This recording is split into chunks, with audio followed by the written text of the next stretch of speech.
Welcome to the CSSJ podcast. I'm Jonah and Leslie, CSSJ student worker and resident cornhole expert. It's finally warm outside, which means I get the chance to inflate my ego by throwing beanbags with half-decent aim. 2 in the hole, baby. And I'm Leslie Mazzino, CSSJ student worker and resident. I guess I have 2 N's in my last name because Jonah can never spell it right. Jonah, how are you doing this week? Leslie, I'm doing great. You know, things are really moving. I've actually been doing the readings for classes, and it feels really good when you get there prepared. Speaking of doing the readings ahead of time, this past week, we had another Gather Us In, which, as you may or may not know, is a CSSJ event where we gather the 3 different Christian groups on campus to talk about scripture, hang out, eat fruit. Where we gather us in. We do gather us in. That's what it's for. I named it. It's named after a hymn, by the way, guys. Isn't that cool? Wait, that's really, I didn't know that. What hymn? You didn't know? The hymn is called Gather Us In. Oh, damn. Well, I guess that makes sense. Yeah. So it's a good hymn, and it's a fun event. And we had one all about the Easter story this past week, and we will have another one on Wednesday, May 1st at 7:45 in the Allison Hall Interfaith Chapel. There will be music. There will be food. I think this will be the return of pizza. And we'll be talking about stories that deal with Jesus' post-resurrection appearances to his disciples and what they mean for us today. So if you want to be there, Christian, non-Christian, doesn't really matter, please come along. We'll have great stuff to talk about, and you will enjoy snacks. This is also a really big month for me and my identity. Do you know what month it is, Jonah? I do, but I feel like you should say it. It is Pride Month at Dickinson College. I know that you would think that would be in June, but it's not. It's in April. Surprise!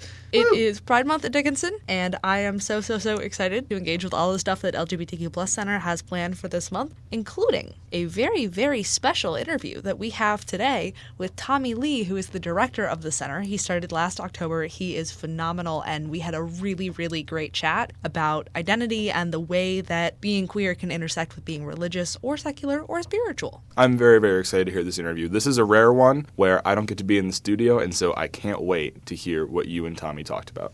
But first, we want to give you all a little bit of information about some other events happening on campus, including some from LGBTQ Center, but some from some of our other fantastic groups on campus. Molly, take it away. Tonight at 7:45, Mecca is partnering with the South Asian Cultural Club to host Chandrat, or the Night of the Moon, in the Stern Great Room. This celebration, marking the end of Ramadan and the start of Eid for Muslim students, will include a delicious iftar dinner and henna art, as well as plenty of time to chat and have fun. So, Molly, why is this night called the Night of the Moon? That's easy. This marks the day that humans first landed on the moon. I'm not a history major, but Leslie, correct me if I'm wrong, that does not sound right. No, Jonah, you're right. Humans couldn't ever land on the moon. Okay, good point, Leslie. Wednesday at 5:30 in Denny 317, the Popal Shaw Center will bring Dr. Yolanda Flores-Neiman to Dickinson for a presentation and learning session called The Everyday Bullying of Microaggressions, Recognizing and Intervening. This looks like an important and informative event. I honestly can't think of any jokes to make. Molly, thank you so much for saying that. Bullying in any form should never be tolerated, and it's important for us to understand the ways implicit bias can translate into mistreatment. And you would never bully anyone, right, Leslie? Oh no, that would be awful. Even if this person was younger than you. That would be ageism. Or because of their religion. That's completely unacceptable. Or maybe their lifestyle choices. I would never in a million years. Of course not. Now, will you please stop asking me rude questions, you juvenile, Jesus-obsessed, black coffee-drinking nerd? Certainly, boss. That's what I thought. The Clark Forum and Sociology Department will co-sponsor a talk by Professor Joanne Golan from Vanderbilt University this Thursday at 7 p.m. in ATS, called Scripting the Moves, Culture Control in a No Excuses School. The event will be an exploration of the ways in which rigid educational structures can harm students more than help them and perpetuate inequality. Guys, I support this talk, but I don't know if I can agree with it. I mean, we can't just have chaos. Why can't everyone just follow the rules? Bring a pen to class, it's not that hard, and no, you may not borrow mine. Detention. Molly, you sound like you have a lot more aggression than I ever imagined. What did this to you? I don't know, man. Probably the school system. Molly, you were always the line leader in elementary school, weren't you? How did you know? You're a textbook case. You should probably go to the talk. Okay, but I have to be back at my dorm for my 9 o'clock bedtime. Speaking of being up past bedtime, this Saturday, the LGBTQ Center will host Queer Prom from 8 to 11:30 in the Allison Community Room. They instruct everyone to wear the outfit they never got the chance to wear. I have a few buried in my closet I might try. Jonah, I'm curious, what outfit would that be out of your wardrobe, the one you never got to wear? Well, I mean, I have an orange camp t-shirt and some gray cargo shorts. Okay, thank you, Jonah. I have an interview to do. Molly, thank you so much for your corresponding, as always. You're very welcome. Guys, I didn't even get to tell you about my green baseball cap yet. The outfit was just about to get spicy. Leslie, Tommy, interview, take it away right now, please.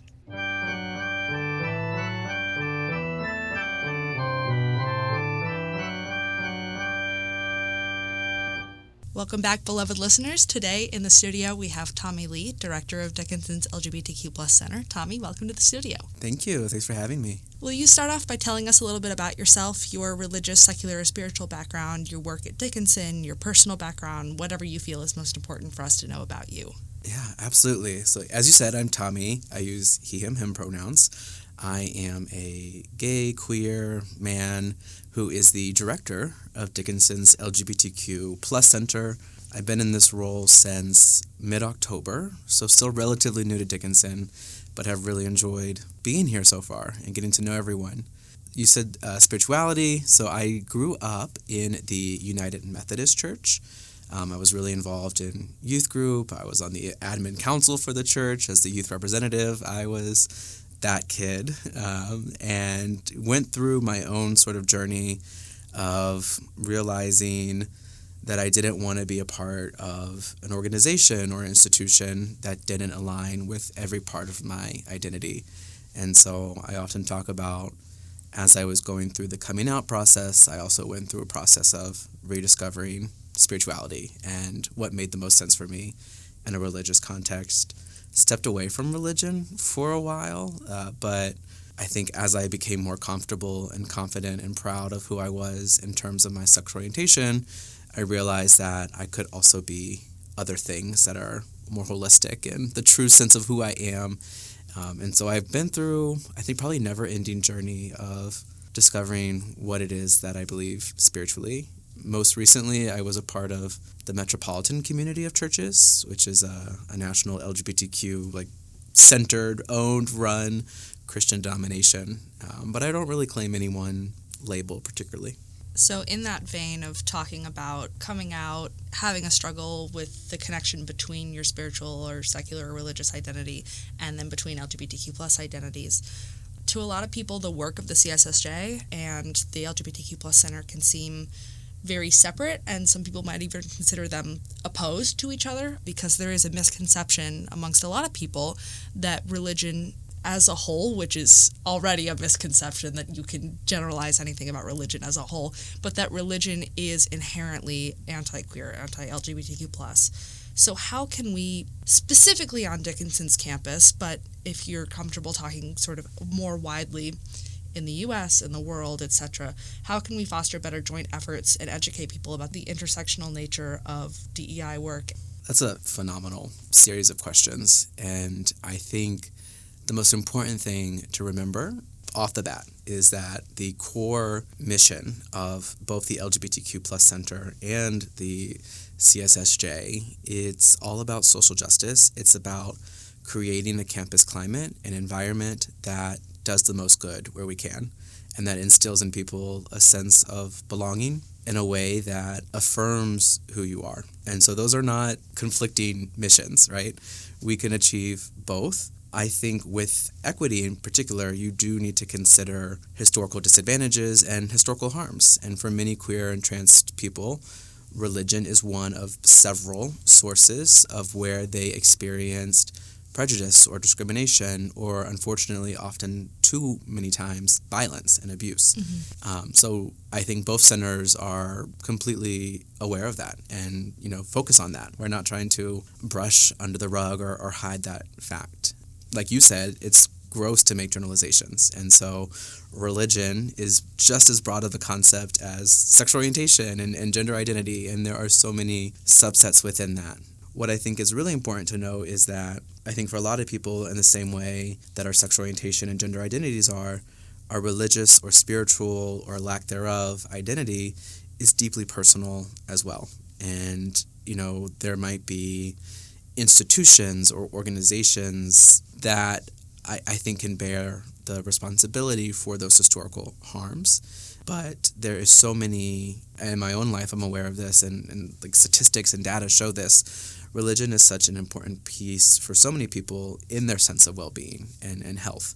And so I think people who are able to, be proud of that or explore that openly in an affirming way there's a lot of benefit to it, and I wouldn't want to shy away from that opportunity for people. In the same way that anyone, even if you are straight or cisgender, learning more about your sexual orientation, understanding your gender identity and how it relates to other people can be a very informative, healing, deeply rewarding process, even if you're not queer or trans. And so I think both centers here at Dickinson particularly are, again, focused on increasing diversity, equity, and inclusion, creating an environment where people feel a sense of belonging, they feel healthy on campus, they're thriving as their best selves. And I don't think that either center would ever do anything that would negate or ignore the holistic, intersectional fullness of who our students are. I think, again, if we focus on what I started with, that core belief that we're both here to do good, there's so much opportunity for collaboration and overlap.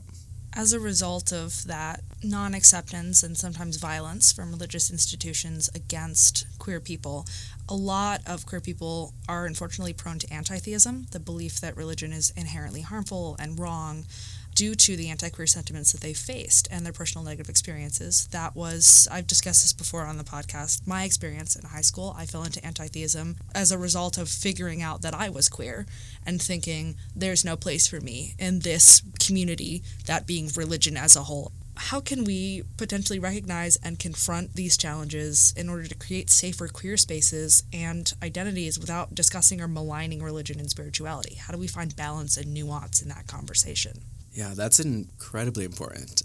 And it's so unfortunate and it saddens me that so often individuals who experience oppression and marginalization sometimes are more prone, or maybe society pushes them to be more likely to then oppress or marginalize others. Mm-hmm. We see it within our own spaces where GLB people are marginalizing and oppressing our trans and non-binary community, and that's completely unacceptable.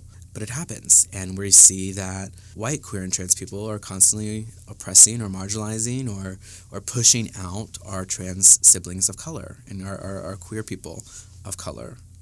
And it's a phenomenon that I don't support. I think it's something that we need to embrace and talk about and acknowledge and find ways to confront it. And so unfortunately, I do think that it's a lot of nuance, because I'm not negating the negative experiences that people have had with religion. Mm-hmm. That happens, and that it's valid, it's lived, and people have reasons for maybe personally disconnecting from the religious upbringing that they were a part of, or the institutions that they were a part of.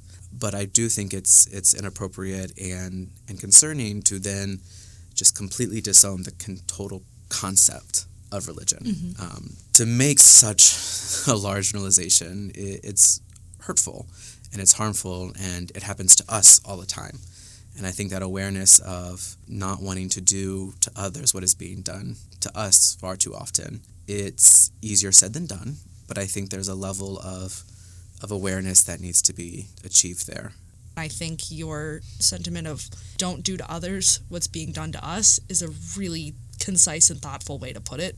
It makes me think of the golden rule of do unto others as you would have them do unto you. Yeah. That's insightful in more ways than one. And I think it's important. I have so many friends and professional colleagues who have had very negative experiences in various religious organizations, and I think we should talk openly about those, and we should examine how did that happen, how did that get to that place, what is the root cause of these issues, but also recognizing that these are stories, and in many ways they are cases that can be learned from without then making these generalizations towards the entire idea of religion, right? And that could be applied to any identity-based affiliation. But I do think that it's important to be able to discern the difference. Have you faced any professional challenges, or personal ones if you feel comfortable talking about that, due to religious issues, intolerance, etc., and the misinformed view of religion as inherently anti-queer? I guess it would be a professional experience, or if anything, a tangent for your podcast. But I have a public health background, and that is what I studied academically. And I was always very much interested in, thinking about equity and social justice as issues that are greatly impacting truly people's survival, right? That if we don't sit into a society where we belong and that we're taken care of, there are very real physical, mental, emotional, health-related consequences for that. I also, from a personal standpoint, have a lot of like altruism, and I feel like our work in DEI, it's idealistic, but there is a sense of joy and reward that we get from that. And so I also like to study and think about theology and its role into what we do. I attempted a master's of theological studies. That's not on my resume. I did it for a semester. It was fine. I think I realized that studying theology academically is very much different from just exploring religion. Absolutely. And trying to get deeper in touch with my own spirituality. And I said, I don't want to be graded for this. I want to just be able to do it. But those sort of lessons and undertones are still very much a part of the work that I do. I think there are just as many really amazing experiences that I've come across in my work where religious organizations have actually been, when they truly are affirming of queer people, super impactful and helpful. I love going to prides every year, and particularly the local regional ones, like the one in Harrisburg or like Allentown, Pennsylvania, some of those more regional. I went to one in Reading last year. So the big ones are great, like the Phillies in New York. But what I love about the more local ones, which is how Pride started, is the amount of actual religious organizations that are there doing affirming work. And I've actually been at a Pride representing the Metropolitan Community Church, what I was a part of in the Lehigh Valley. And you do experience this sort of weird dichotomy where I'm a queer person. That's like probably my most salient identity. And I'm at Pride, which is a very queer thing, talking to people who are walking by. And just because our booth has the word like church on it, people were very like reluctant and hesitant and even kind of disgruntled that we were there, even though we are a completely queer congregation. Yeah. Like our minister was non-binary, there were queer and trans, and we were all there. But I think just because we were seen as a religious group, it was sort of that assumption, like, why are you really there? And I get it, because so often the opposite is true, where you do see really great outreach. You see, come as you are, we welcome everyone. And there's a lot of lessons, I think, to be learned between the difference of a truly affirming, safe congregation or church or religious group versus one who wants to get you in the door for religious purpose or for maybe malintentions. And then once you're in, they can fix you, they can change you. And that's so harmful. And too many people, I think, fall into that, and that's really upsetting. But that was sort of a weird experience, to your point. Like, Yeah. to be at Pride and to be seen as a Christian or to be seen as something that was, like, unwelcomed. The freshman orientation week, when we set up the booths as the DEI offices, and we're trying to get freshmen in their first week to come and engage and make sure that as they're settling into this new place where they're away from family, they're away from friends, they're away from what's comfortable, that they have the resources they need to fully explore and express their identities. I have watched the CSSJ table get passed over so many times because of misconceptions about religion. Last year, I worked the orientation week for CSSJ. I was here on campus early because my sister was a freshman, so she was moving in early, so I just came with her. And we had two girls who passed our booth and looked me in the eyes, and one of them made the most disgusted face and said, "Oh, it's the Jesus people." And they walked past, and I got out from behind the booth, came around, and was like, "Hey guys, come over here for a minute." And I talked to them, and I was just like, it's not correct, first of all. That's not right to make that assumption. Everyone has one of these identities, and you're hurting yourself and other students by making that assumption. One of those two girls is now involved in a lot of religious life stuff on campus, and I know that she is a really, really wonderful person, and she has really grown a lot since that freshman year experience, and it's so infuriating to be like, I can't believe I'm getting passed over because of this misconception about my identity, or I can't believe people are just assuming this thing about me. But when you put in the work and when you put in the effort and the conversations, it can really change people's lives. And just being there at Pride, behind the booth that says church, that on its own can be important for even just one person walking by. Yeah, that's a great story. And I'm glad that you were able to turn it around, to use dialogue as a tool to actually change perceptions, because I experienced that too, hosting LGBTQ Center events and representing the center at different prospective student days or orientations or different fairs and festivals that we have on campus. And yeah, people I think are often reluctant or scared when they see a rainbow or they see that sort of LGBTQ logo. And oftentimes it's just a reminder that it's, more so a reflection of the student or the person than it is a projection of what we're doing in our work. Do you have any words of wisdom or comfort for other queer people who might be struggling to balance their LGBTQ plus identity with their religious, secular, or spiritual identity? Either people who are coming out of a bad situation, or people who are worried about falling into one, or just people who are sitting there and thinking, I don't know what to do with these two things. They feel diametrically opposed. Yeah, I'm laughing because I remember when I was, late high school, college, we always knew we were queer from a young age, and I kind of started that process internally with that struggle between religion and sexual orientation. As a high schooler, I think I doubled down on the religious piece. Like, if I could be a better Christian, right? I can pray this away. I can go to enough youth groups and enough sermons that I would be able to sort of de-gay myself, or at least be able to cover it and conceal it. And so I look back and I'm like, it's hard to go back to that place, but like the idea of having to pray away something because I thought it was wrong, or because I was given a Bible in 9th grade that was a teen Bible and had all these sort of like side bullets that were helping you to dissect what you were reading. And I took that little passage, I'll never forget it. It was, like in Leviticus, but then it was the like modern interpretation in a box. Like, what does this mean? And it was just some person's interpretation that like, oh, homosexuality is wrong and bad because the Bible says this one passage here in Leviticus. And, I didn't take the Bible's actual written text is not what stuck with me. It was some dude's interpretation that was printed in a teen Bible of all places that really kind of stuck with me for the longest time. So long story. I think what it's important is I remember at that age, the same time, there was a huge campaign.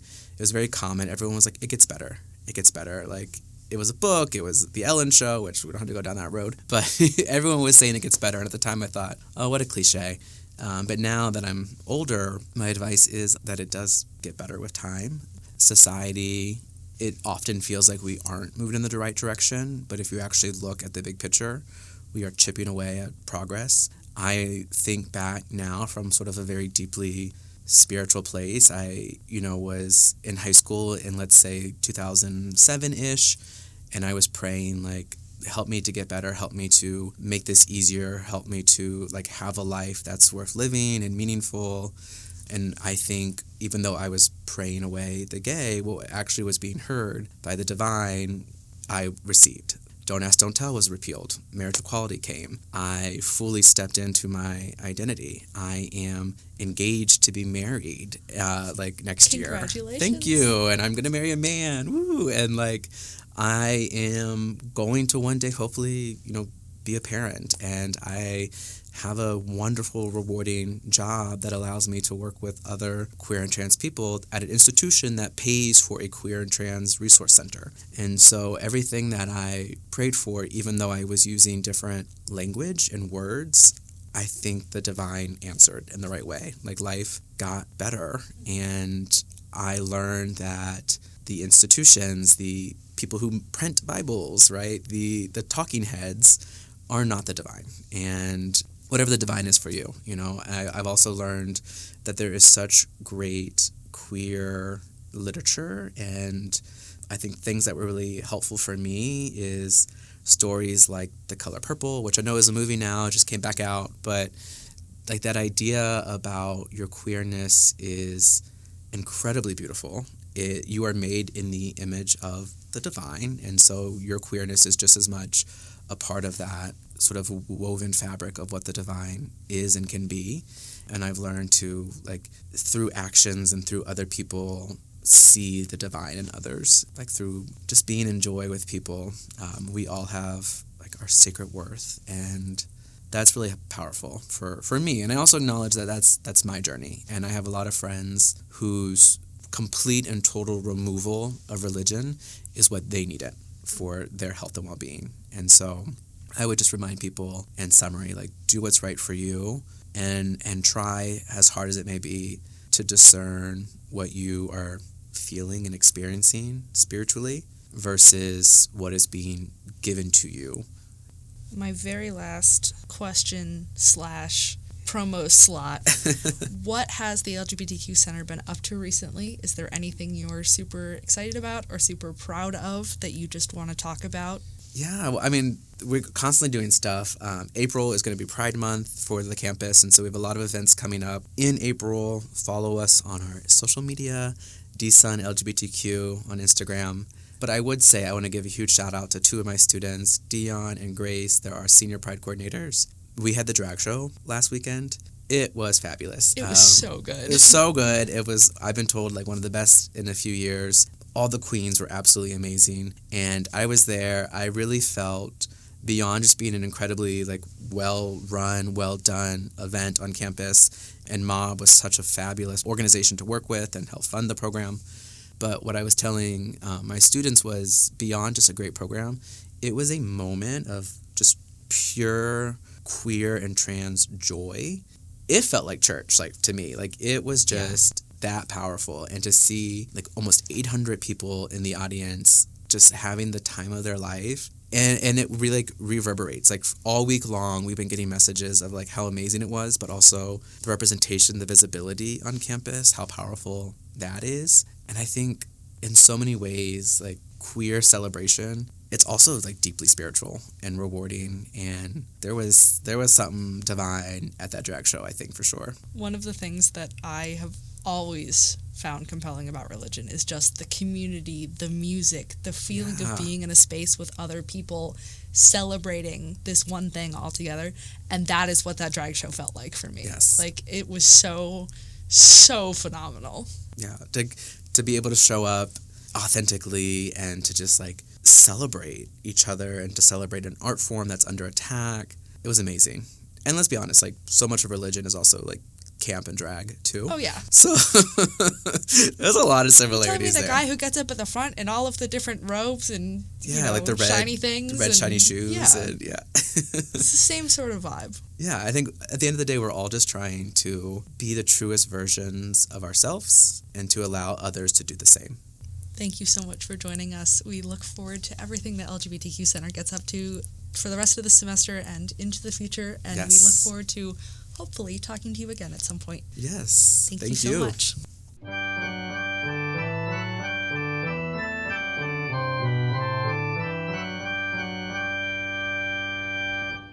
Leslie, this week you wrote about your last 40 days at Dickinson. You talk about the checklist of things to do being at the same time daunting for you and a little bit of a relief. You can see the light at the end of the tunnel, but you know it'll take some time to adjust to life above ground. You go through some of your key Dickinson experiences, from time with professors and friends to your search for the communal vacuum cleaner. First of all, Leslie, those are for decoration, nothing more. Those vacuum cleaners are only here to beautify janitors' closets, and everyone knows it. Speaking of campus aesthetic, though, you called our iconic mermaid symbol, and I quote, terribly ugly. I'm going to repeat that. Terribly ugly. Ugly, Leslie? Unsightly? Grotesque even? Horrific? Our mermaid, Leslie?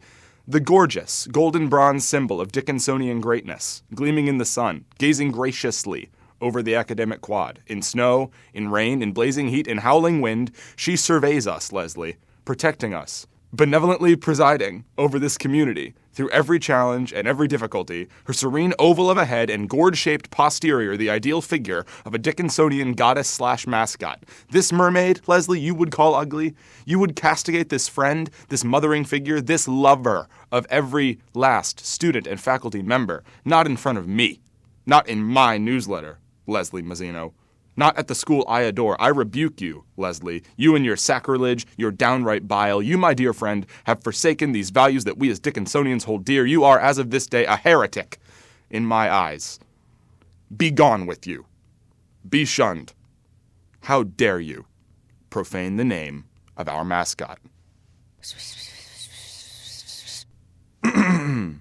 Listeners, I'm being informed that the mermaid is not our official mascot, that it is, in fact, the Dickinson Red Devil. Thank you, Molly. I'm also being told, Leslie, that you actually invoked the name of the Red Devil in your article. Very respectfully. Okay, I hereby rescind everything I said. You're a valuable member of this community, and you will be missed, Leslie Mazzino. Go Red Devils.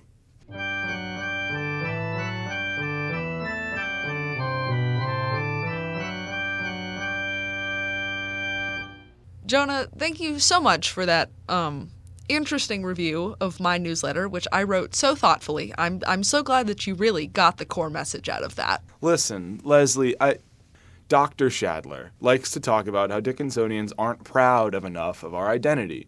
And I'll admit I've struggled with this as well. You know, Dr. Shadler likes to have us do a little pledge in his class where it's like, how oft does the heart to old Dickinson turn as memory fondly recalls? No, we're going to stop there. But the days of our youth also happily spent within her dear classical walls. The campus so green and the river so fair, where off we delighted to roam. While draughts from the fountain of knowledge so clear, we drew in our old college home.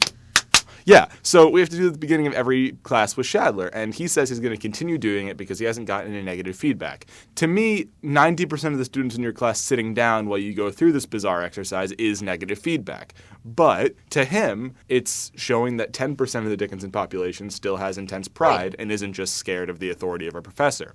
I can tell that despite your rampant criticisms of the institution, you do love Dickinson College.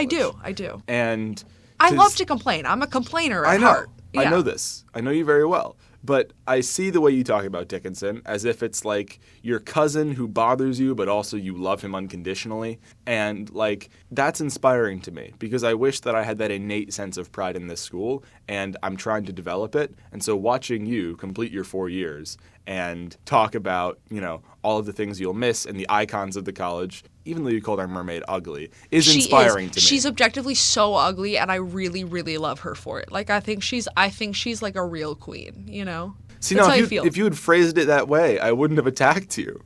Anyway, I was grateful for your newsletter article, and it was fun to attack you, but all that aside, go Red Devils. Go Red Devils. I wish we were the Mermaids, but go Red Devils in the meantime. Same here. Someday I can go back and, like, edit this podcast someday in the future and make it say, go Mermaids. Yeah. I also, one other criticism, I'm sorry, Dickinson. So you had two big founding father type people who were involved in your founding. Right, Dickinson College? You had Benjamin Rush and you had John Dickinson. You had two options to name your college after one of these esteemed old white men.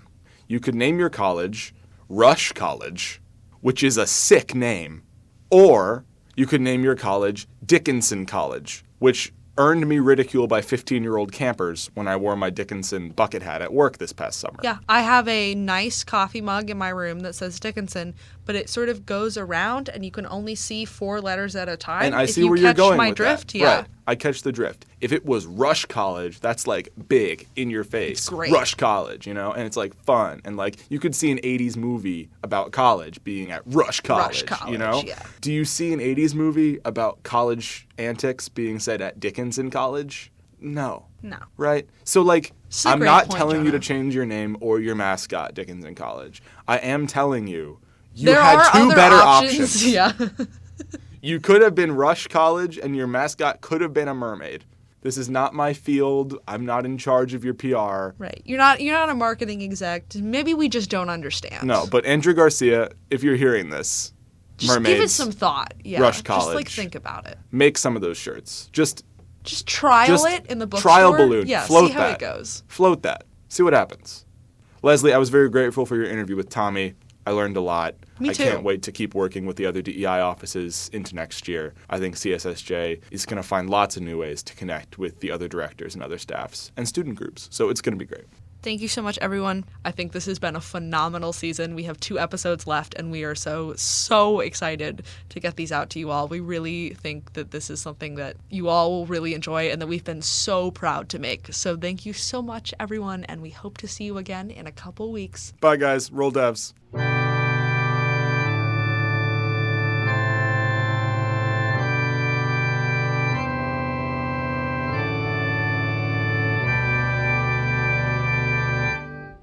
And now, a message from the director of the Center for Spirituality and Social Justice.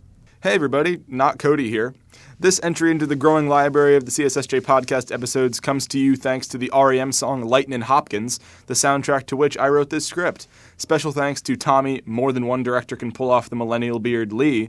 This episode wouldn't be possible without Leslie, Free the Mermaid Mazzino, and me, Cornhole Sounds Better Than Beanbag Toss, Lenahan. Correspondent Molly, I Love Indoor Recess Gun, brings her special touch, as always.